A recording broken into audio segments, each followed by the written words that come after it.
Hello students, हमारा जो next sum है वो है कि a1 a2 an इसकी कोई AP है, ठीक है, विद कॉमन डिफरेंस d। ठीक है, तो difference is denoted by d। Prove that sine d bracket cosecant a1 cosecant a2 plus cosecant a2 cosecant a3 plus and so on cosecant an minus 1 an is equal to cot a1 minus cot an। अब फिर दोबारा ध्यान से देखो कि ये AP है, इसकी टर्म्स क्या है, हमें गिवन क्या है कि एक AP दी हुई है, उसकी टर्म्स है a1 a2 a3 an, ठीक है, और उसका कॉमन डिफरेंस क्या है d।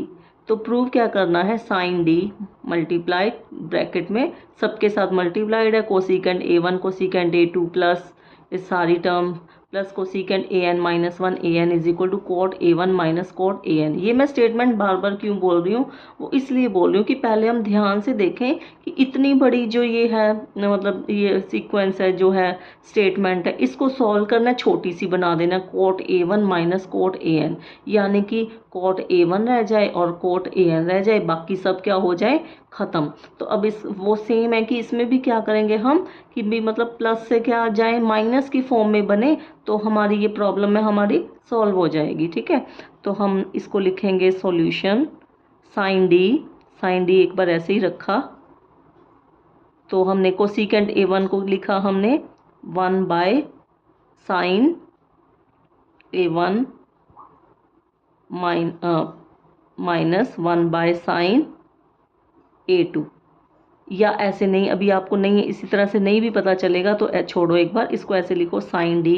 एक बार मैं फर्स्ट टर्म को सॉल्व करके दिखा रही हूँ, बाकी हम सिमिलरली लिख देंगे। ठीक है, तो 1 by sine a1 sine a2, सिर्फ फर्स्ट टर्म ले रही हूँ ताकि आपको फर्स्ट टर्म सॉल्व समझ में आ जाए, तो सेकंड और टर्म नेक्स्ट टर्म्स हैं वो सिमिलरली सॉल्व हो जाएंगी।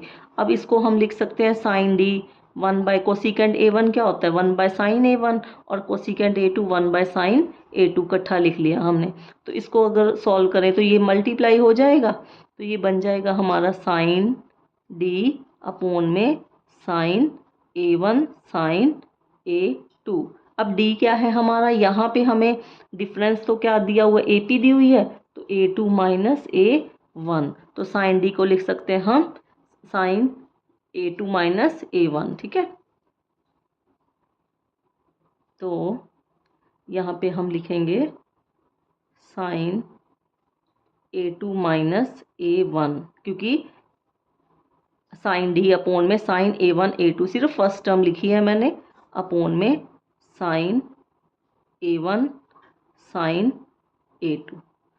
ठीक है, तो सिमिलरली सेकंड टर्म को लिखेंगे, साइन d है, इसमें भी साइन d सबसे मल्टीप्लाई है साइन d यहाँ पे, तो साइन d यहाँ पे d को a2 माइनस a1 नहीं लिखेंगे, यहाँ पे लिखेंगे a3 minus a2, sine a3 minus a2 upon में साइन a2 साइन a3। आपको समझ में आ रहा है? ठीक है, मैंने आपको सिर्फ फर्स्ट टर्म से समझाया दोबारा से कि फर्स्ट टर्म को सॉल्व किया, उसी तरह से हम बाकी सभी टर्म्स को लिख देंगे।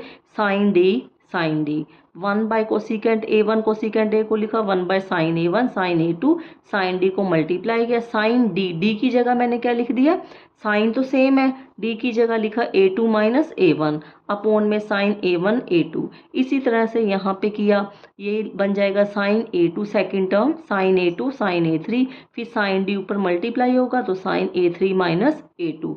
Similarly sine a4 minus a3 upon में साइन a3 साइन a4।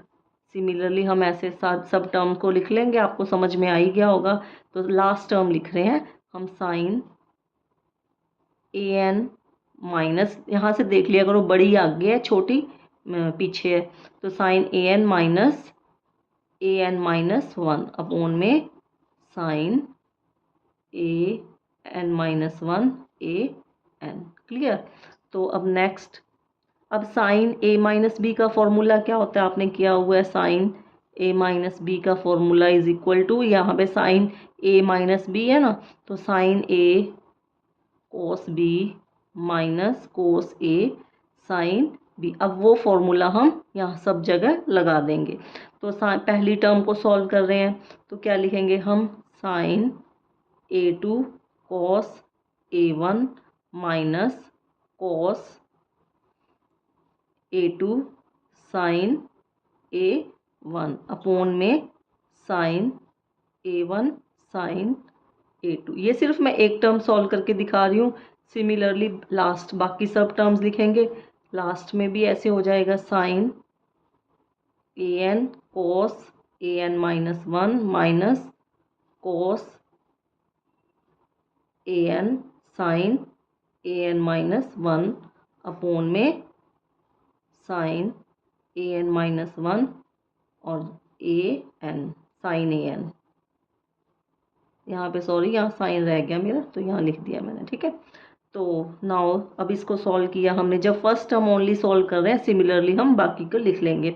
यहाँ पे हम अलग अलग लिख सकते हैं, ये अपॉन ये माइनस ये अपॉन ये, तो ये बनेगा हमारा sine A2 cos A1 upon में sine A1 sine A2 minus cos A2 sine A1 upon sine A1 sine A2। यहाँ से कॉस साइन A2 ये कैंसिल हो गया, तो ये हमारा क्या बन गया, कॉट A1 माइनस यहाँ पे ये कॉस A2 नहीं कटा, साइन A1 कट गया, माइनस कोट A2। तो यहाँ से हमने सिर्फ फर्स्ट टर्म सॉल्व करके दिखाई, तो क्या बन गया, cot A1 minus cot A2।